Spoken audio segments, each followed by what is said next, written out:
avant de parler des problèmes, il y a une solution qui est très bien. Si on peut mettre une caméra, que sa femme, elle peut à tout moment voir ce qu'il fait. Elle n'est pas obligée d'être tout le temps devant. Le fait que je sais qu'elle peut, c'est bien. Ça, il faut savoir. C'est pas seulement sa femme. Ça peut être sa mère, ça peut être toute personne. Je suis gêné de lui. Ouais. Ça peut être même un ami. Pas un ami et un qui font des bêtises. On parle d'un chien kshérim. Ouais. Quelqu'un que lui-même, il y a des fois où ça ne dérange pas, mais je parle, c'est ce qu'on parle. On peut mettre une caméra, évidemment, il faut que ce soit légal, il faut que ce soit possible. Je ne pense pas qu'un médecin peut le faire. Derech Hagar, c'est très possible que ça suffit que la caméra soit là où on est assis. Ouais. On n'a pas besoin que ce soit dans toute la pièce. Parce que comme on a expliqué, il n'y a pas une crainte, c'est pas que j'ai besoin de protection si le Yetzirah se réveille, c'est une protection pour empêcher le Yetzirah de se réveiller, d'après Ramish. Mais dans le cas où c'est une secrétaire et c'est très intime, c'est sûr que l'idéal, c'est ça. Et ça résout beaucoup de problèmes. On a cette chance qu'aujourd'hui, c'est très facile. Évidemment, il faut voir comment que ce soit légal, mais dans un bureau. Ouais. Dans un bureau, il n'y a rien à faire. Il n'y a pas un problème de mettre une caméra. Ouais. Chez les médecins, ça doit être tout le problématique, c'est évident. Ouais. Encore que dans un bureau. Il y a aussi, on tient compte parfois du fait que la loi, c'est très grave. Ouais. Si je comprends bien, dans certains métiers, que même si c'est avec consentement, l'homme risque, il risque beaucoup, non? Ouais, c'est la loi. Il y a qui tiennent compte de ça. Ça veut dire qu'il y a beaucoup de choses que ça n'existe pas dans la Gemara. Les poskim, on en parlait. Donc un rave, il y a beaucoup de cas, plusieurs problématiques, il va tenir compte, si c'est un médecin que la loi, c'est très grave, même si elle est d'accord, alors on va tenir compte de ça. Ouais. Mais c'est pas clair. De même, par exemple, la caméra. Une caméra qu'à chaque moment on peut voir, c'est sûr que c'est valable. Mais une caméra que je sais qu'on ne voit pas, c'est seulement enregistré. Et après coup, je sais que qui que ce soit pourrait voir ce qui s'est passé, c'est pas évident. La logique dirait que c'est suffisant, mais on ne peut pas suffisamment compter sur notre logique pour permettre quelque chose qui n'a pas été explicite dans les poskim. Parce que tout ce qui se passe est enregistré, mais il n'y a personne qui suit. Mais je pense qu'aujourd'hui, il n'y a pas de problème, parce qu'aujourd'hui, on a les smartphones, et j'ai pas besoin que ma femme soit tout le temps, pas ma femme, j'ai pas besoin de ça, n'importe qui, ouais. Ma femme, parce que vraiment, la femme, c'est encore mieux, parce que vraiment, on verra que la femme, elle a un digne de chômeur, de gardien, encore plus que quelqu'un d'autre. Mais, c'est-à-dire, si on peut voir à tout moment, même si ça ne s'est pas enregistré, c'est sûr que c'est valable, parce que c'est vraiment le cas, on va dire, pas de différence, si tu vois. Même ça, il faut savoir que je suis convaincu que beaucoup de postes vous diront que la caméra, non. Pourquoi? Parce qu'on peut falsifier une caméra. Il y a cette marquette, il faut savoir. Par exemple, est-ce qu'on peut suivre le traite de la vache par caméra? C'est pas évident.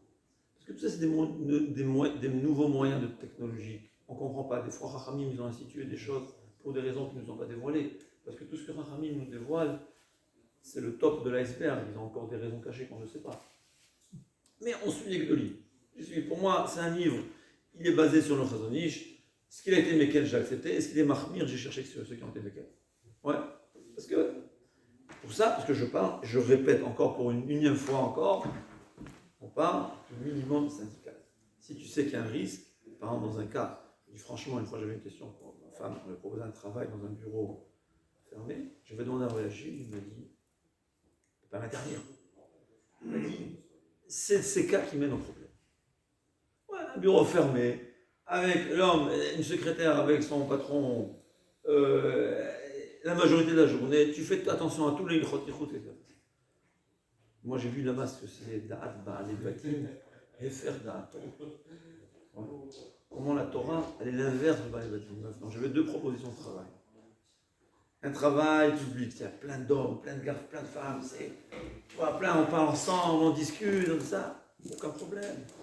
Parce que c'est public, il y a beaucoup de gens. Ah, mais tu dis, mais ta femme, il y a tout le monde, il vient, il discute avec elle, il parle avec elle, c'est pas de sa droit, hein? Non, je me dis quel problème, très bien.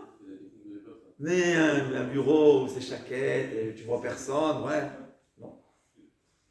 Alors évidemment, c'est moins de précaution, c'est des questions à demander. Quelqu'un qui n'a pas de quoi manger, c'est différent. Moi, j'avais une autre amie, on me dit non, tout. On ne dit pas, c'est pas que c'est un sourd, mais c'est des précautions. Un homme, il doit être intelligent et savoir que personne n'est immunisé. Celui qui est immunisé, ou bien bien c'est un grand tzaddik qui a passé un nisayon exceptionnel, ou bien il doit aller voir un médecin. C'est ce que Rachamim nous enseigne. Et là, on va commencer les halachot. Les halachot, même ce qui a été écrit ici, c'est la moitié de ce qu'il y a. Et même ce que j'ai écrit, dans les cas, il y a beaucoup de détails, c'est énorme et compliqué. Ouais. Mais on va suivre quand même ce que j'ai beaucoup réfléchi. J'ai pas eu le temps d'écrire en hébreu, parce que déjà ça m'a mis beaucoup de temps. Ouais. J'avais un livre entier à étudier et à résumer. Alors voilà. Donc on a dit, comment on dit, fille, petite fille, mère, grand-mère, la sœur, il n'y a pas de problème de yichoud, parce qu'il n'y a pas de par la nature des choses, il n'y a pas de yichoud. Quelque chose de très délicat, mais c'est la Gemara a dit qu'il y avait des hémorraïnes qui ne s'isolaient pas avec des animaux ou avec des hommes. Comment c'est possible? Alors, peut-être qu'eux, ils se connaissaient. Hein? Quelqu'un qui naît avec une tendance qui n'est pas naturelle, c'est pas de sa faute. C'est pas de sa faute. C'est sa nature. En général, c'est que dans le guigoul d'avant, il a fauté, maintenant il est venu réparer.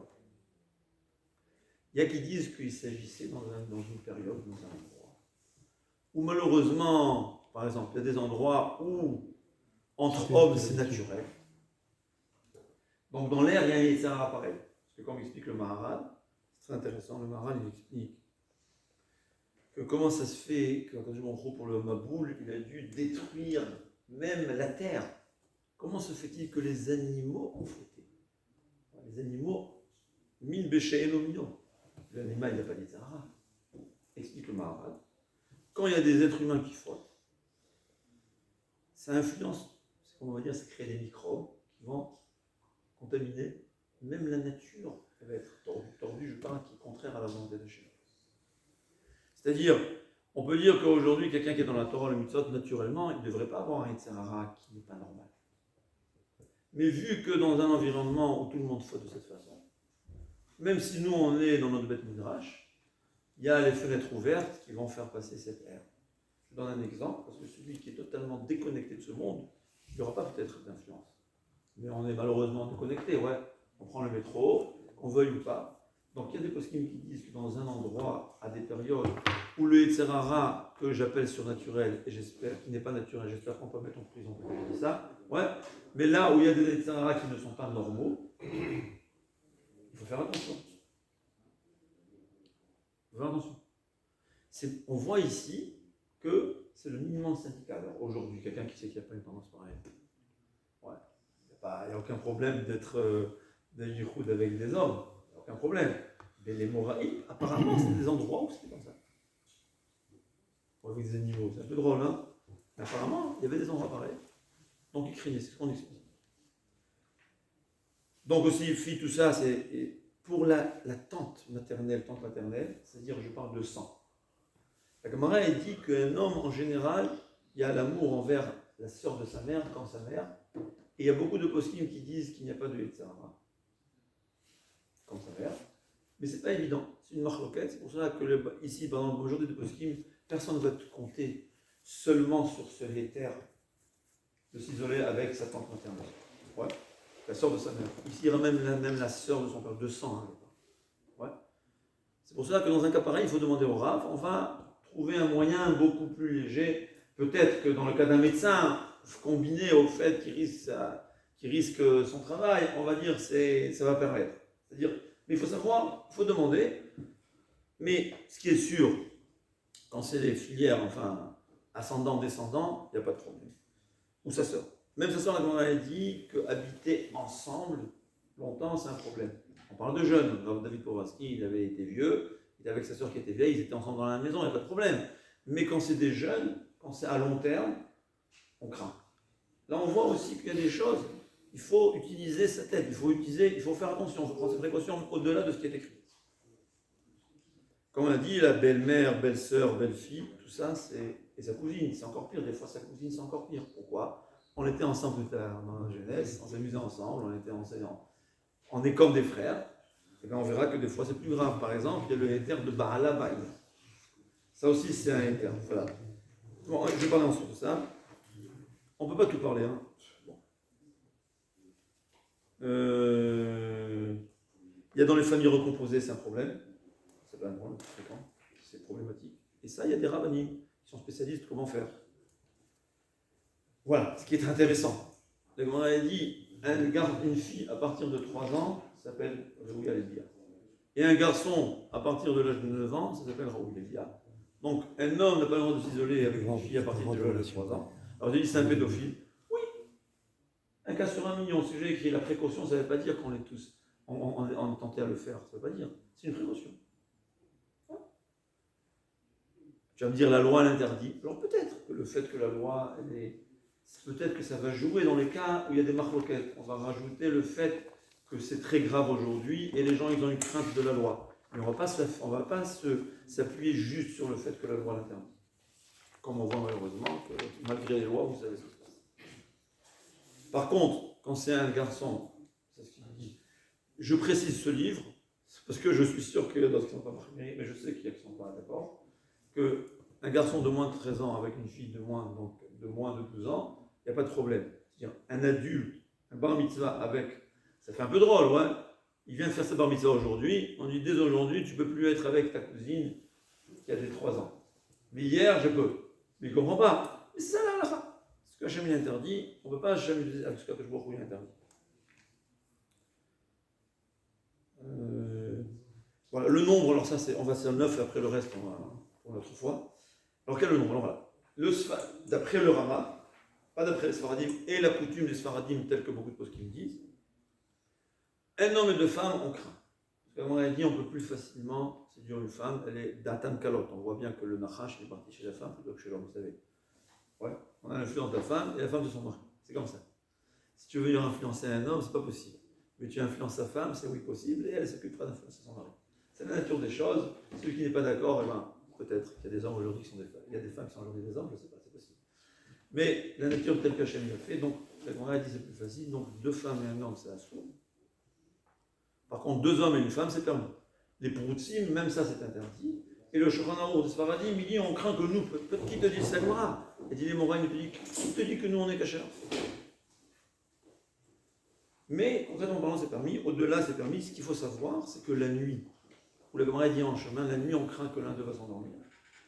Donc il faudra encore un chômeur. C'est interdit 2 femmes, il faut 3 femmes. Si ce sera la nuit, il faudra 4 femmes pour que ce soit permis. Un homme et 4 femmes. Et l'inverse, et aussi, si en journée, 2 hommes et une femme, la nuit, il faudra 3 hommes et une femme. De peur que l'un d'eux va s'endormir. Il y a aussi des problèmes de signaux, c'est pas joli, ce que les gens disent. On parle, c'est des gens, c'est pas un cas. Il y a un, il m'a demandé, on veut louer un Airbnb, on va de ça. Ouais. Je pense pas que passer un Shabbat à Airbnb, même si tu as surtout tu as 2 hommes et 3 femmes, c'est pas. On va de ça. Je parle des cas exceptionnels où je parle, comment on dit, le minimum syndical. De même, la Gemara a dit qu'en chemin, on craint que l'un d'eux il va aller aux toilettes, donc il va sortir, il va laisser s'isoler. C'est pour ça qu'il faut toujours un en plus. Je ne sais pas si aujourd'hui ça s'applique. Parce que c'est du concret, ça. Est-ce qu'il y a un risque que quelqu'un, tout d'un coup, il va s'isoler? Il va aller aux toilettes en chemin. C'est quoi le chemin? On allait à pied de Toulouse à je ne sais pas où. Bon, il fallait traverser un champ.